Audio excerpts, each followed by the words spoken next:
Okay, if you're a med student, you know the pressure is just insane. And look, we're not here to add one more thing to your crazy to-do list. We're here to talk about a powerful, evidence-based tool to make you a better, more resilient student and ultimately a better doctor. This is all about wellness as a professional imperative. So let's dive in. I love this quote because it frames things perfectly. Think about it. You'd never expect a high-performance race car to win a race without the right fuel and maintenance, right? And your body, it's exactly the same. So taking care of yourself isn't a distraction from your studies. No way. It is your professional preparation. It's this weird, frustrating question, isn't it? You spend all day learning about human physiology, pathology, pharmacology. You know exactly what a healthy lifestyle is supposed to look like. But then, when it comes to your own life, poof, there's this massive gap. Let's talk about why that is. And that brings us to what we're calling the med student paradox. It's this crazy and honestly kind of dangerous disconnect between what you know is right for your health and what you can actually do when you're buried under that mountain of med school demands. And listen, this is the reality for so many of you, I get it. You know the science cold, but between lectures and clinics and studying for boards, the pressure is just overwhelming. It's not that you don't know this stuff, it's that you just don't have the bandwidth, right? In this explainer, we're going to give you some real, practical tools to bridge that gap.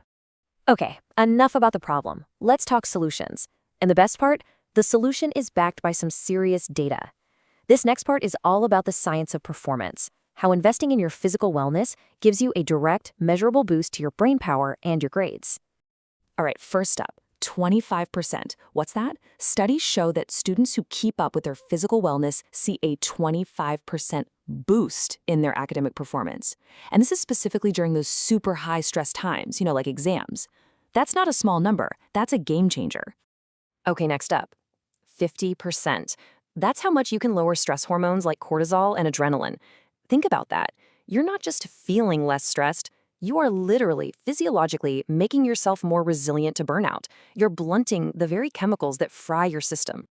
And what about sleep? Oh man, this is a big one. 35% better sleep quality. In med school, every single minute of sleep is gold. This means the sleep you do manage to get is deeper, more restorative, and actually helps you lock in everything you studied that day. And this all leads to our final number, 40%. That's the improvement well-rested students show on complex problem solving. We're talking clinical reasoning, differential diagnoses. I mean, this is the core of what you're training to do every single day. So, what's the bottom line here? It's simple. This isn't some feel-good, fluffy stuff. This is a hard, data-backed performance enhancer. It's about being sharper, more focused, and just plain better at what you do. Okay, so now you know why this matters. So let's get to the good stuff, the how. Think of this next part as your personal wellness prescription. Super clear, actionable things you can do for the big three: exercise, sleep, and nutrition. First up, exercise. And look how simple this is. We're talking about the minimum effective dose here. You don't need to be training for a marathon. Just 3 to 4 times a week, about 30 minutes a pop, at an intensity where you can still hold a conversation. That's it. That's enough to get all those cognitive benefits we just talked about.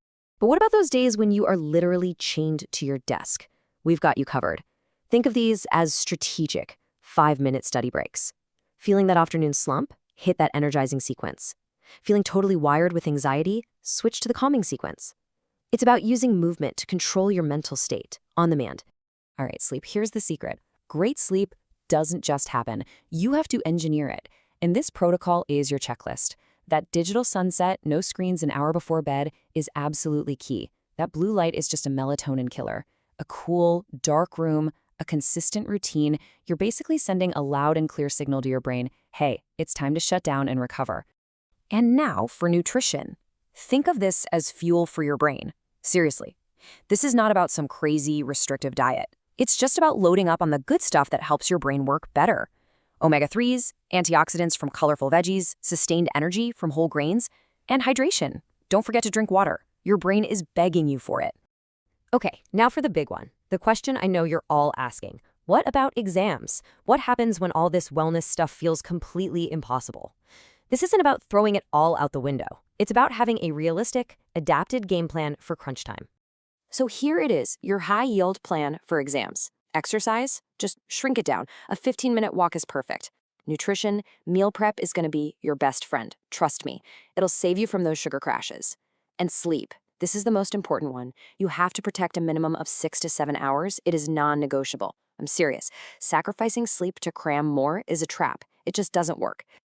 Okay, so how do we make all this stuff stick for the long haul? The goal here is to make these things automatic, so they're not another source of stress, but a source of strength. Let's build a couple of simple systems. First things first, forget about some massive radical overhaul. That's a recipe for failure. The secret is the 1% better principle.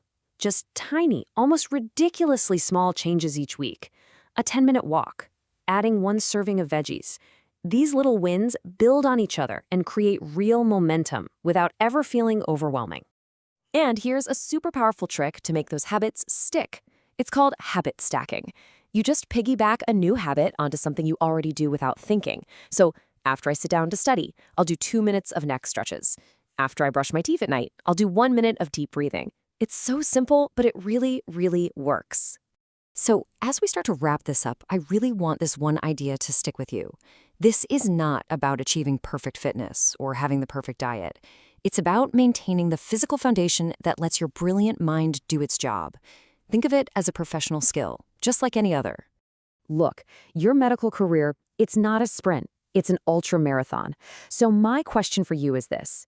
After everything we've talked about today, what is the one small thing you're going to do today to prepare for that marathon? Just one thing. Thanks for